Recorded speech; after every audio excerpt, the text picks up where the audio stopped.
నలంద విశ్వవిద్యాలయం ప్రపంచంలో అతి పెద్దదైన, అతి పురాతనైన విశ్వవిద్యాలయం.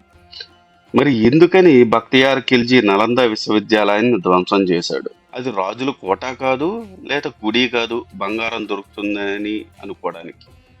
ఒక విశ్వవిద్యాలయాన్ని ధ్వంసం చేయడానికి కారణాలు ఏంటాయి ఉండొచ్చా అని మీరు తెలుసుకోవడానికి ఈ వీడియోని స్కిప్ చేయకుండా లాస్ట్ వరకు చూడండి. ఒకసారి ఆఫ్ఘన్ టర్కీ సైన్యాధికారి అయిన బక్తియార్ ఖిల్జీకి జబ్బు చేసింది. ఎన్ని మందులు వాడినా, ఎందరు డాక్టర్లు వచ్చినా, ఆఖరికి హకీములు చూసినా కూడా ఆయనకి జబ్బు తగ్గలేదు. ఆఖరిగా ఒకరు సూచన మేరకు నలంద ఆయుర్వేద పండితులుగా పనిచేస్తున్న రాహుల్ శ్రీభద్ర గారిని రమ్మని పిలిచారు.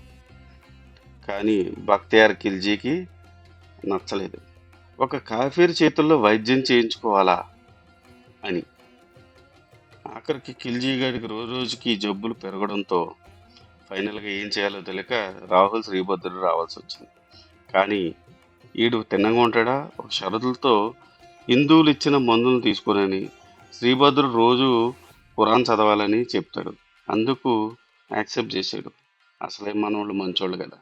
శ్రీభద్రుడు ఖురాన్ చదువుతూ ఉండగా కొన్ని రోజులకి ఆ రోగం తగ్గిపోయింది. ఇది ఎందుక ఇలా తగ్గిపోయిందని చూస్తే మన ఆచార్యుల వారు ఖురాన్ పేజీలకి ఆయుర్వేద మందులు రాయడం వల్ల.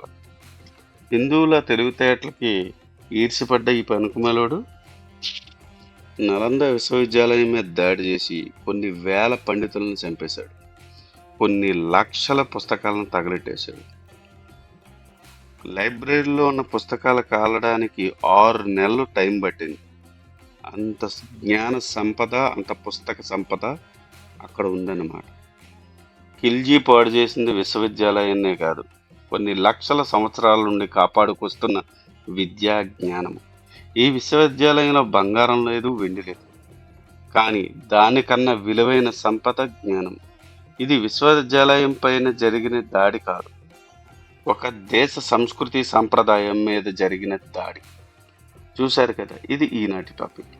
ఇలాంటి ఇంట్రెస్టింగ్ టాపిక్స్ కోసం మా ఛానల్ సబ్స్క్రైబ్ చేసుకుని బెల్ నోటిఫికేషన్ ఆన్ చేసుకుని ఉండండి. ఈ వీడియో కనుక నచ్చితే do like, share and subscribe. Thanks for watching. జై సనాతన ధర్మం.